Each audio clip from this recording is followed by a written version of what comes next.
Good evening, friends. How are you?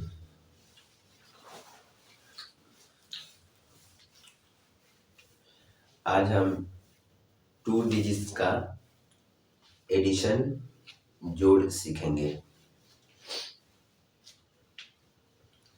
कि two digit number को कैसे इजीली हम जोड़ सकते हैं। रूल है दो डिजिट वाले नंबर्स का एडिशन। दोनों नंबर के दहाई अंक को जोड़कर आगे जीरो मान लें, फिर इकाई नंबर को जोड़कर दोनों को एक दूसरे से कनेक्ट कर दें। एग्जाम्पल से हम समझते हैं। 23 में दहाई अंक क्या है? 10th डिजिट 2 है। 47 में 10th डिजिट दहाई अंक 4 है। 2 और 4, 2 प्लस 4 इज इक्वल टू 6। क्या कहा? आगे जीरो मानना है। 6 के आगे जीरो मान लिए, 60 हो गया। अब देखिए 23 में इकाई अंक यूनिट डिजिट क्या है? 3 है। और 47 में इकाई अंक यूनिट डिजिट 7 है। तो दोनों के यूनिट डिजिट को जोड़ देते हैं। 3 प्लस 7 इज इक्वल टू 10। अब देखो, अब दोनों को जोड़ देते हैं। क्या क्या है? इकाई नंबर को जोड़कर दोनों को कनेक्ट कर देते हैं। तो 60 प्लस 10 इज इक्वल टू 70। एक और एग्जांपल से देखते हैं। 48 में 10th डिजिट क्या है? दहाई अंक 4। 55 में 10th डिजिट दहाई अंक 5। दोनों को जोड़ते हैं। 4 प्लस 5 इज इक्वल 9। आगे जीरो मान लें, जीरो मान ली। ओके। अब अगला स्टेप है 48 के यूनिट डिजिट इकाई अंक 8।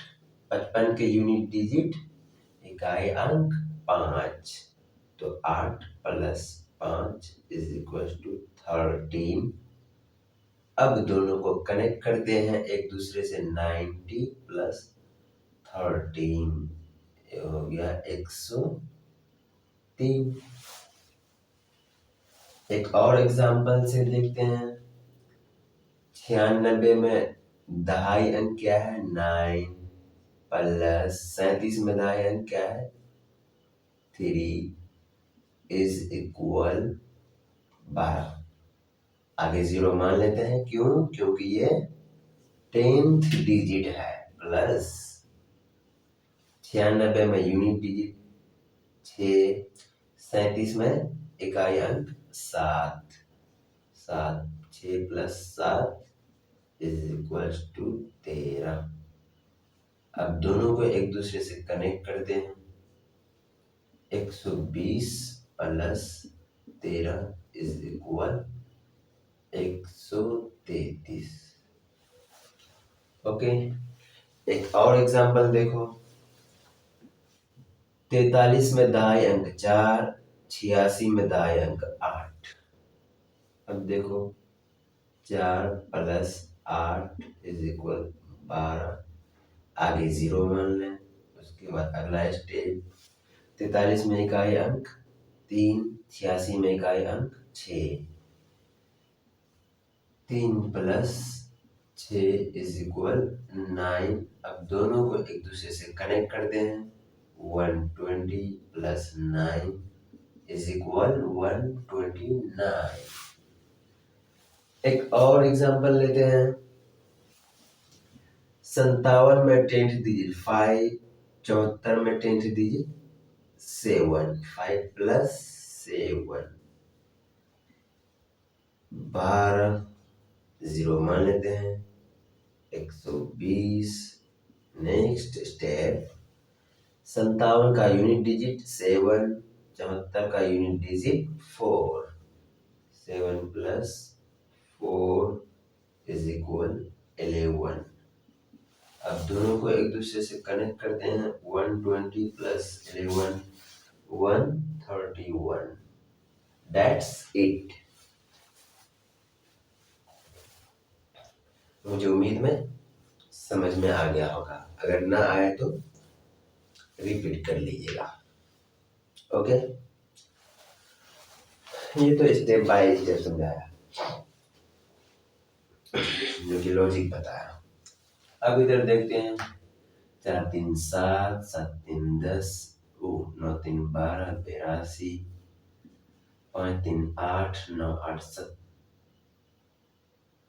17 97 8 7 15 8 7 15 165 8 2 10 8 2 10 110 9 7 16 9 7 16 कितना हुआ 76 9 6 15 8 2 16 166 5 4 9 8 4 12 102 4 2 6 4 2 6 66। अब मैंने इसे कैसे किया, देखो 4 3 7 0 मान के 70 9 3 12 70 और 12 82। देखो 5 3 5 8 80 9 8 17 80 और 17 97 8 7 15 150 8 7 15 165। राइट।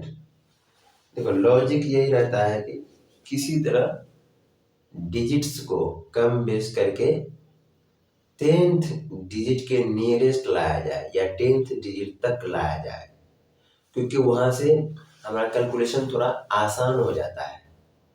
10th डिजिट के नियर या 10th डिजिट आने के बाद कैलकुलेशन थोड़ा आसान हो जाता है। 10 20 30 40 50 60 70 80 90 100 200 300 500 1000 10,000, यहाँ ये सब हो गया 10th डिजिट वाले जीरो वाले नंबर्स।